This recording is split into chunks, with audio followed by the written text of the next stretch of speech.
Good morning, guys. Getting a bit of an earlier start to the morning than I usually would because... What are you doing here? Good morning. We're going to the doctor this morning. Today should be the last ultrasound. Yes, last ultrasound before baby time. And we've got to get going, and I gotta get some breakfast. Yes, we have to eat before we go. Well, we've made it. Already, all good. Yeah. Hope for a good ultrasound. All right, all done. Ready to head home. Probably grab some lunch first. Probably. It's almost 11 o'clock. Yeah, so, big baby. Yes. As you might expect. Big baby. Big. Looks like he might actually be farther along than they thought, or at least growing faster than they thought. Yeah, about 2 weeks ahead of schedule. But that's okay. And they've gone ahead and scheduled the induction, so just in case things don't happen earlier. Yeah, unless I go into labor before. Yeah, they're not going to let him go too long. Yeah. Don't want to let him cook for too long. He'll be gigantic. Yeah, and then definitely won't be able to. No. Anyway, let's go grab some lunch. Sounds Hungry. good. Feels like it's only been a couple of days since I've been here, but back at Meyer. She wants to look for some very last minute Christmas presents for some little boy that's not here. Yeah. Well, gift acquired. We're not going to show you yet because secrets, but time for a little bit of lunch. Gonna eat some Chik-fil-A because anytime she's presented with it, has to have it. We saw an adorable little baby in there. It was 9 months old, but tiny. Looked like it was 3 months old. They said that it had come 3 months early and that it was 1 pound, 1 ounce when it was delivered. So teeny tiny little girl. And she was just staring around at everybody and just having a good old time. It was very cute. Good stuff that's bad for me. You want the spicy one? Which is weird. Normally I'd be the one going with the spicy sandwich, but yeah. Yummy. Well, I have made it back home. Christina went ahead and jumped in the car and took off. She had to go to work, missed the entire morning of work, so she wanted to go ahead and get out the door. However, when I got here, I noticed that USPS had been here, and so new RAM is here. The return has already gone through on the old RAM I say, on the returned RAM. So I've got 4 8-gig sticks, 32 gigs total of 2400 megahertz. There it says DDR4 Corsair Vengeance LPX Intel XMP certified quad channel RAM. Oh buddy. But that does mean I have to take the desktop offline for a few minutes to do the upgrade. Now the funny thing about doing this upgrade is I think to do the RAM upgrade I'm actually going to have to pull out this cooling fan because 2 of the RAM slots are actually right underneath there. So what I might do is go ahead and replace the first 2 sticks of RAM right here, pull this whole big whopping mess of a thing out, which actually just appears to have 4 screws holding it in, and then once that's up, I can put the other 2 sticks of RAM in underneath it. I think that's a safe way to go about it. And there's the RAM. 4 8-gig sticks. Yeah. And the first 2 sticks of RAM are out. You can see they are, maybe you can see, it's a 4-gig stick of Samsung PC4-2133, and then an 8-gig stick of Samsung PC4-2133. And this new RAM, as I said, 8-gig sticks, but it's 2400 instead of 2133. So possibly we can get a little bit of a speed upgrade too. I don't know. Okay, 2 of the sticks are in place. No real problem there. Alrighty, the other 2 sticks have been firmly seated in there. Did have to take these 4 screws out, but it was relatively painless to do, just pulled them out. They're a lot longer than I expected they would be, but this whole unit here just kind of lifted up and I was able to very easily pop the RAM sticks in. And you know, while I've got this open, I think I'm actually going to go ahead and pop out this video card and maybe go ahead and pop in a new one. Because even though I do want the desktop to have the best possible performance, it doesn't necessarily have to be an awesome gaming machine. The machine I have behind me, the one that I've been using all this time, has been an excellent gaming machine and will continue to be for a while, hopefully. So I had another GTX card. I think this is a GTX 750. I honestly cannot remember. It's one of them NVIDIA sent to me back when I first started reviewing products for them over on XDA, and then later they sent the 780 Ti. So I'm not complaining in the slightest. So I'm gonna take the 745 and make it a 750. Well, I went ahead and searched back through my email just to be sure, and apparently this is the GTX 760, not the 750. And I did a comparison between the 760 and the 745, and it's a pretty massive difference. Just hope that the power supply is enough. I think it'll be. And the new graphics card is in place. It's definitely getting a little bit tight in there, but you can see here on the back, I've got the 2 slots now. I was actually very, very tempted to try to stick it in the last PCIe X16 slot so that I could actually take advantage of the X1 slot that's in there, but it doesn't look like it's gonna work out that way. The fact that the card is as big as it is, and there's SATA ports on the other side of the motherboard, and it's a small motherboard, means that it's just cramped for space.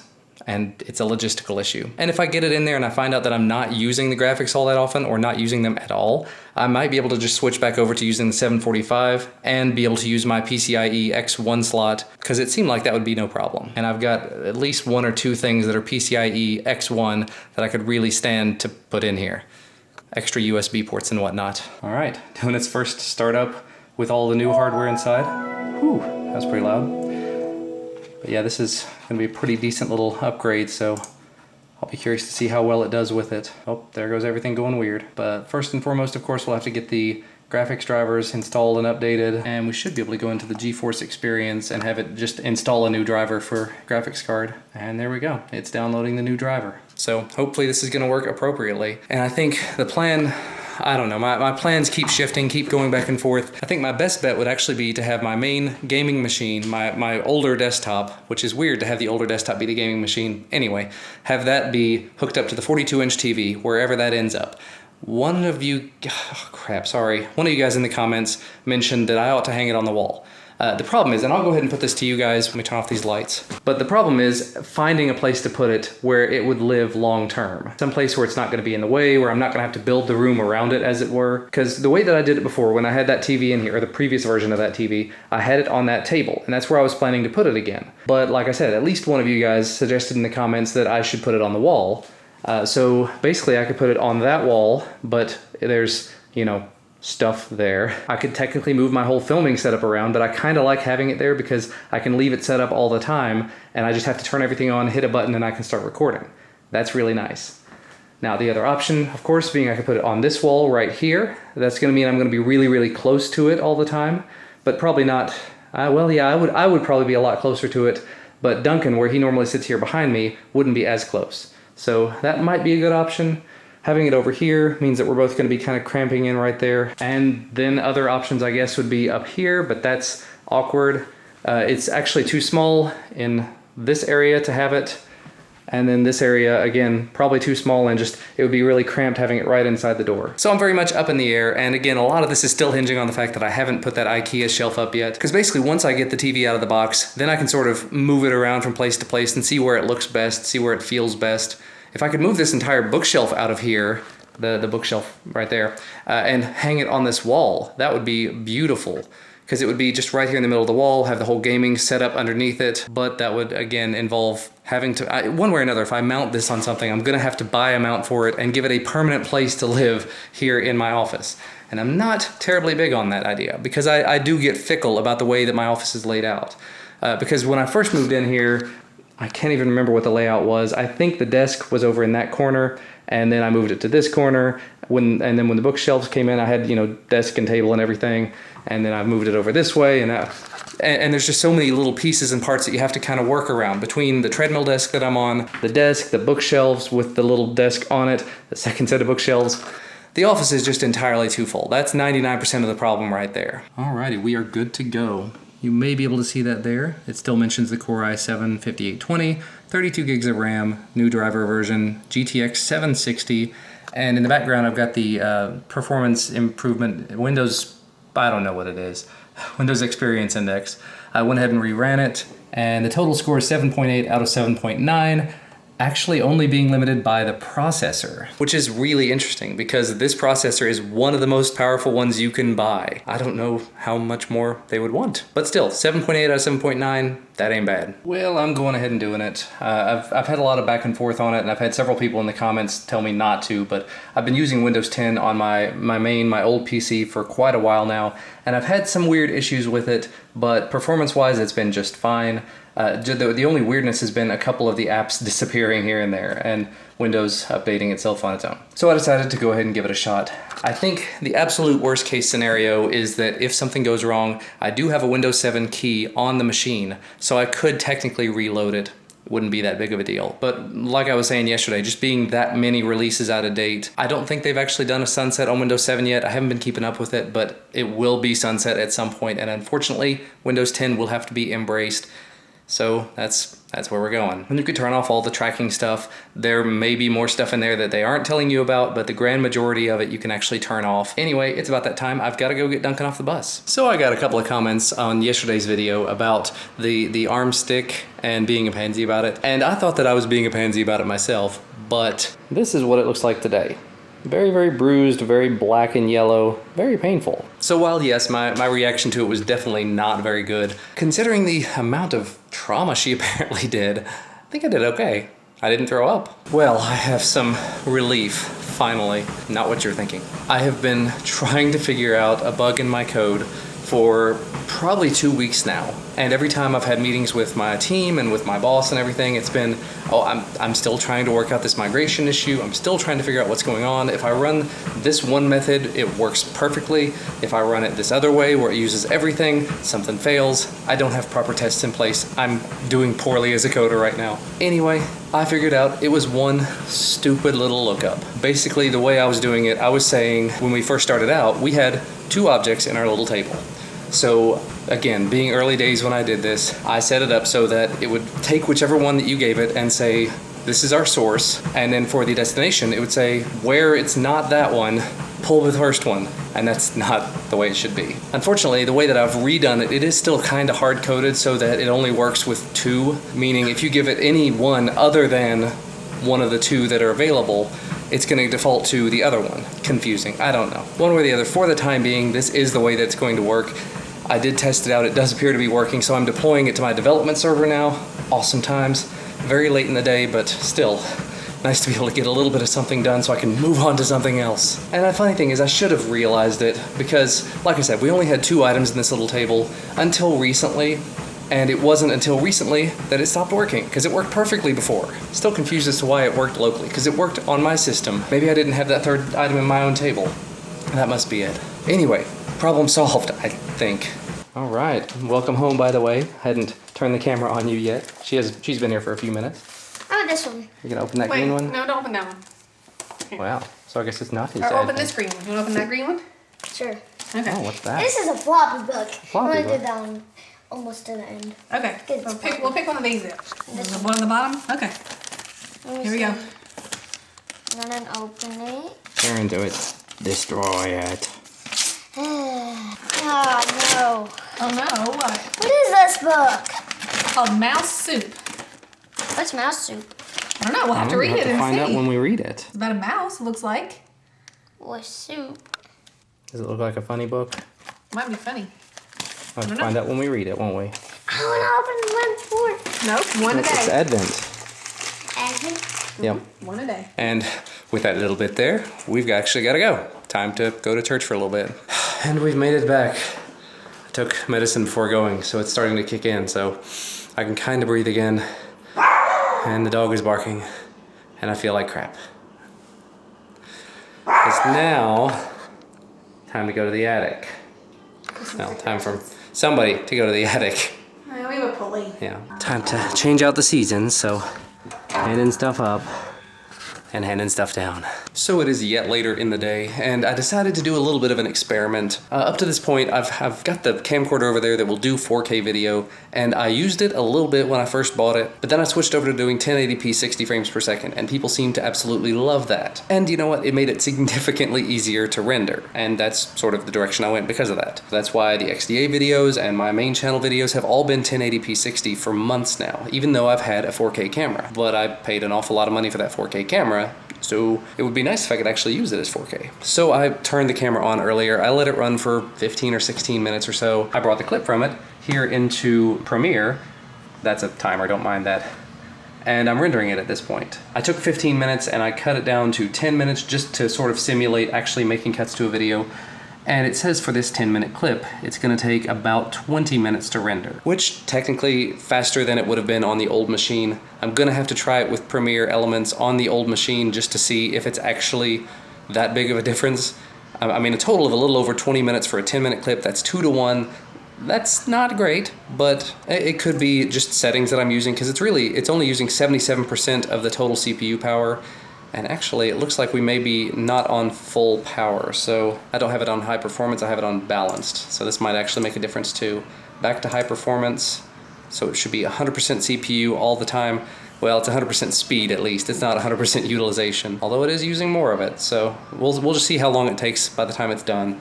It's a 10-minute clip. Let's see how it goes. Well, it took about 21.5 minutes, so a little more than 1-to-1, but I mean, it could be worse. I'm gonna try some settings changes though. So I tried rendering it again, same 10-minute, 15-second file, but this time I used the built-in 4K Ultra HD setting with the MP4 XAVCS format.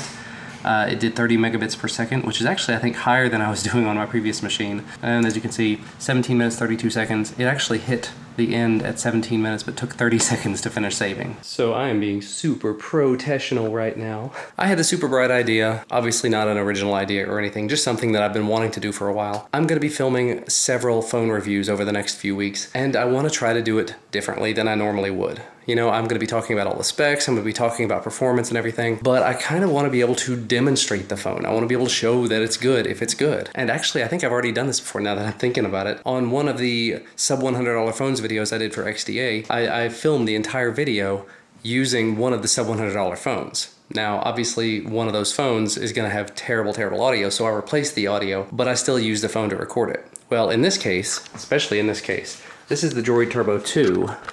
So I am currently recording at 4K resolution. I'm just doing a test. I want to make sure what's going to happen when it actually hits 5 minutes, if it's going to stop or not. Because I would hate to be in the middle of filming something, get really into it, 5 minutes pass, it stops, and I don't know it. I guess I could get a big stand-up mirror or something to sit behind it, but that's silly. So I'm just going to do a quick test with it and see what it does. But I've got my notes up in front of me here on the Shield tablet. Got the phone sitting up on the tripod, my whole little setup over here. I cleaned the desk up a little bit because it needed it. And assuming this works appropriately, we should be good to go. And oh, that's nice to see. We're over 5 minutes of 4K recording. But just for the sake of safety and my sanity, I'm probably gonna go ahead and have a second device with a timer set up on it, just running. Well, I'm apparently working my way through my sickness. I think I've found my little bit of motivation.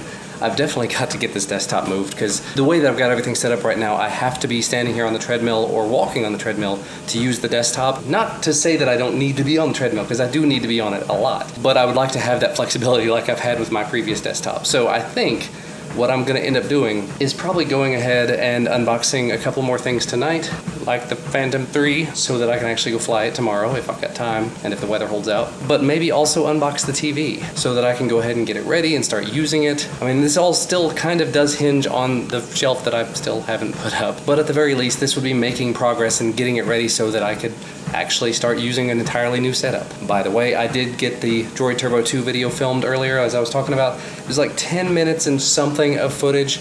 I've taken out, I don't know, a minute, maybe more of footage so far. And I'm just gonna go ahead and render it because as a part, let's see, I'm 2 minutes into editing the video so far, and the video and the audio seem to be out of sync. I don't know if it's the editor, I don't know if it's the format, I don't know anything really, so I'm just testing it. If it does it on this, I may try it out on Movie Studio.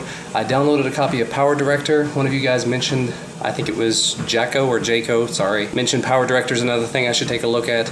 I've already paid for Premiere Elements, so I'm gonna be using that, and it has worked really well so far. It just got me curious why the audio and video would be out of sync. It may just be something to do with 4K from this device, I don't know. Anyway, I'm going ahead and rendering it just to see how it works. If it stays in sync all the way through, great. If it doesn't, I'll try other things. Well, I think I figured out the issue that Premiere was having with the footage from the Droid Turbo. It has to do with the frame rate. Basically, the frame rate that the Droid Turbo was shooting at was 29.906, or at least that's what Movie Studio says that it is. Because I was able to import the footage into Movie Studio and make some changes to it, and I'm rendering it, but it's just gonna take forever. It's a 7-minute clip and it's gonna take, actually it ended up locking up, but it was gonna take in the neighborhood of about 40 minutes to render that. And looking over at the Adobe forums, there are some similar, people having similar issues. Basically cell phones, most cell phones apparently don't record 100% at 30 frames a second, 29.997, whatever, the normal frame rates. They don't do it 100% constant. And Adobe products. According to an Adobe staffer in the Adobe forums, Adobe editing applications do not handle variable frame rates very well, so you need to transcode them prior to ingesting them. That's a long way of saying that Adobe doesn't know how to deal with this, so use Handbrake to convert it. So I've downloaded Handbrake and I'm converting it, but I'm thinking with this one-off type project, it might almost be worthwhile just to go ahead and do it in Movie Studio, just to get it over with. But it would be kind of nice to be able to actually do it all in Premiere Elements. And holy crap, I just looked down, I haven't noticed the time. It's gotten a lot later than I really wanted it to be. I'm gonna continue working on this project. If I get up a gumption to do it, I'm gonna start working on more videos for tonight. I am definitely feeling a lot better. I think I'm definitely in the mainstay of the medication. It's at a good level at this point because I'm not falling asleep and I'm also not completely congested. Just mostly congested. So hopefully I get a good night's sleep tonight and hopefully I'll feel better in the morning. And that is gonna wrap it up for me for today because everybody else has gone to bed and I'm just gonna be working the rest of the night. As always, thank you guys so much for watching. Thank you for spending the day with me. We'll see you again tomorrow.